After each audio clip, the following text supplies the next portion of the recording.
Balancing of rotating मास अब करते हैं कैसे हैं वो देखते हैं, क्यों करते हैं वो देख चुके हैं।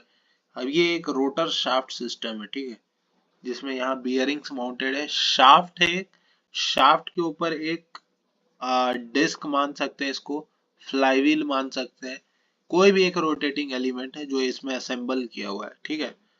अब ड्यू टू सम रीजन, कुछ रीजन ऐसा रहा होगा मैन्युफैक्चरिंग के समय कि नीचे की तरफ ज्यादा डेंसिटी है, ऊपर की तरफ कम डेंसिटी है।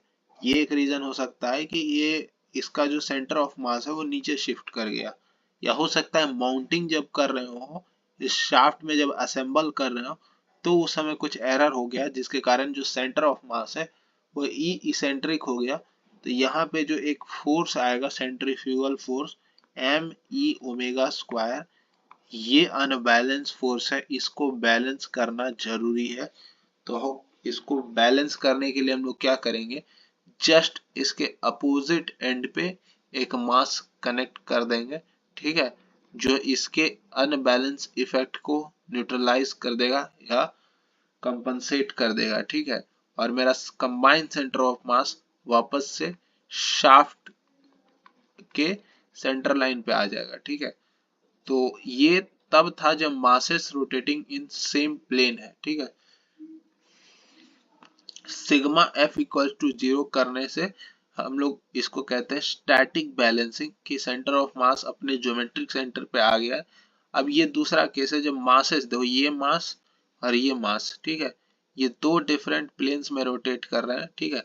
यहाँ पे स्टैटिक बैलेंसिंग अगर है भी, ठीक है, क्योंकि स्टैटिक बैलेंसिंग दिख रहा है मेरे को, सिर्फ अभी ये दो मास को देखो, ठीक है, ठीक, ये दोनों मास को देखो, ये स्टैटिक बैलेंसिंग दिख रहा है, पर ये एक कपल फॉर्म कर रहा है, ठीक है।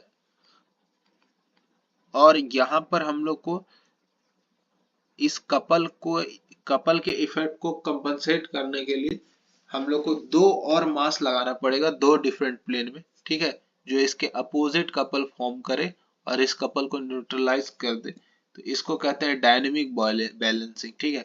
दोनों इंडिपेंडेंट है, स्टैटिक बैलेंसिंग का डायनेमिक बैलेंसिंग से कोई लेना देना नहीं, डायनेमिक बैलेंसिंग का स्टैटिक बैलेंसिंग से नहीं कोई लेना देना नहीं। सिग्मा एम इक्वल टू 0, ये है डायनेमिक बैलेंसिंग। और दोनों चेक करना पड़ेगा ऐसे सिस्टम में जहाँ पे मासेस रोटेट कर रहे हैं डिफरेंट प्लेन में, तो स्टैटिक बैलेंसिंग भी चेक करना पड़ेगा, सिस्टम स्टैटिक बैलेंस है कि नहीं, और डायनेमिक बैलेंस भी चेक करना पड़ेगा। Whereas masses rotating in same plane, सिर्फ स्टैटिक बैलेंसिंग चेक करने से मेरा काम हो जाएगा।